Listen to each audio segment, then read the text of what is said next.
What you're looking at right now is one of the many dolls made by Anatoly Moskvin, a Russian former journalist and college professor with expert knowledge of cemeteries. As a child, Anatoly began wandering through cemeteries with friends for fun, and as time went on, he developed a fascination for the dead. Decades later, this fascination led to a hobby of collecting dolls. But this hobby hid a macabre obsession that drew upon his particular interests, digging up the dead and making dolls out of their corpses. Yes, the doll you're looking at is actually made out of a dead body. After making his human dolls, he kept them in his home as his companions and possibly lovers, evident by some of the stuff he wrote about his dolls. For example, "I kissed her once, then again, then again." But the really disturbing part of this is that the dolls were in majority made from little girls aged 3 to 12, and he would apply lipstick and makeup to many of their faces. He even marked the birthday of each of his dead victims in his bedroom. His self-proclaimed expertise on cemeteries wasn't a lie, as he was able to desecrate countless graves in his hometown while evading police for years until he was finally caught after the increasing suspicion at the growing number of defiled graves in the area. When police searched his home, they found 26 life-size dolls, or rather mummified corpses, scattered throughout the house. But the police didn't know they were corpses at first, until he openly admitted to it. His parents, who lived in the same flat as him, claimed to know nothing of his activities. His parents and others who had seen the dolls stated that they did not suspect that there were dead bodies inside, but then again, who would? Not even the police suspected the dolls to be bodies at first. His parents said they thought it was just his hobby to make such big dolls and did not see anything wrong with it. During a hearing in which he sought to be released from a psychiatric hospital to care for his elderly mother and live with a new girlfriend, he refused to apologize to his victims' parents. In his mind, he thought he was doing something good, as he stated he felt great sympathy for the dead children and thought that they could be brought back to life by either science or black magic. He even went as far as to shun the parents for leaving their daughters in the cold, whereas he took them into the warmth to be reborn. Anatoly dried the corpses using a combination of salt and baking soda, and then stored the bodies in secure, dry places in and around cemeteries. Once the bodies dried, he carried them to his home, where he used various methods to make the dolls, in an attempt to give the children functional bodies to be used when he eventually discovered a way to bring them back to life, feeling that their physical remains were too decayed and ugly for them to feel comfortable or happy. While some of the parents want Anatoly locked away behind bars for life, it was determined that he suffered a form of paranoid schizophrenia and has since been held in a psychiatric hospital. From his perspective, he may have thought he was saving a bunch of young girls, but from any other perspective, it was a horrific, downright disturbing thing to do.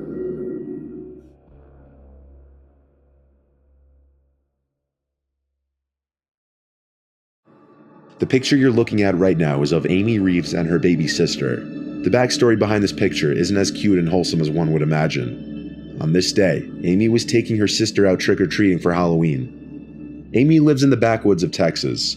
She moved from Houston to a small town closer to Galveston, as she described to be about an hour drive towards the southeast coast. Amy's move from the big city to a very small town was much needed for her, as she was sick of the city life, and settling into a very small home with 2 acres was a nice change of scenery for her. However, she kept noticing something completely eerie from the moment she moved into the house. It had nothing to do with the property or the home, but rather something outside the home. She kept noticing every time she would pull out of her driveway, a car would follow her and go the exact route she was going. She would ignore it and move on with her day at first, but it kept happening every single time that she would leave her house. In one of the neighboring houses, the same vehicle would pull out of their driveway whenever she would pull out of hers.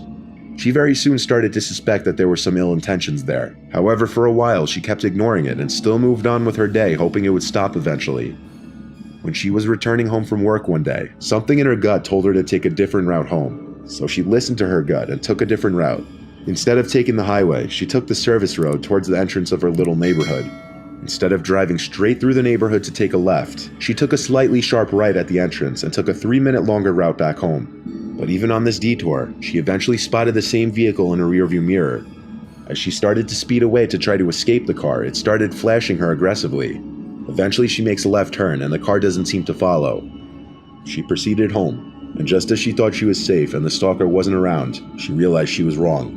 The stalker's car with the brights still on was approaching, the lights becoming brighter as it got closer. By now it was clear the stalker had been following her home, even down her new route. The man pulled into his driveway and just sat there while Amy went into the house. While inside, she looked through the window out at the car, and the man must have taken notice because he started revving his engine. By this point, it was clearly a full-fledged stalker harassment situation, so Amy called the police in hopes to have them go and talk to him for her. When police arrived, she explained the whole situation the best she could, noting multiple times that she just moved in and she doesn't know the man.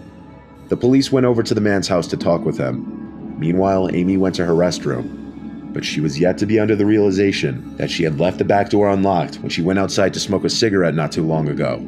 While she was in the bathroom, she heard footsteps walking towards her bedroom. She got up to shut and lock the bathroom door instantly, exposing where she was to the intruder.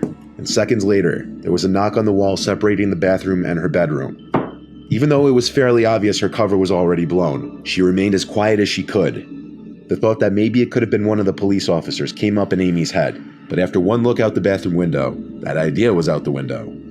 Outside, she could see a police officer struggling with what appeared to be damp wood from the half-rotted shed beside the stalker's house. Amy pulled up her pants, getting ready to run to the front door. That's when she heard it again, an aggressive knock on the other side of the wall from her bedroom. The stalker was inside her bedroom, no doubt. With not many other options other than being a sitting duck, Amy opened the bathroom door and bolted for the front door and outside to try and find an officer. But there were none in sight, not even the one that was struggling with the rotted wood moments earlier, just their empty squad car. After running around looking for the officers, she returned closer to her house where there was a commotion heard from inside, and it sounded as though there was a struggle between an officer and somebody else. Amy re-entered her house to see one of the officers on her bedroom floor in a lot of pain, who looked to be struggling holding his neck, not bleeding, but bruising as if the man punched him in the throat repeatedly or strangled him. The officer never told Amy exactly what happened because his partner called an ambulance for him, but Amy was notified later that same day that the man who was stalking her was taken into custody for assaulting and fleeing from an officer. Amy never learned why the cop's partner was struggling with the wood outside, or how exactly the one officer knew to check the inside of her house. In all likelihood, by the time the police had arrived, the stalker had already let himself into her house. And when the police didn't get an answer at the stalker's house, one of them returned to Amy's house to find the door ajar, and the rest you could figure out. The picture you saw minutes earlier of Amy and her baby sister was sent to her phone only days after moving in, and it was taken by a passing car without her even knowing it. After this entire stalker incident, it became much clearer who took the picture, though Amy still doesn't know how exactly they could have gotten her phone number.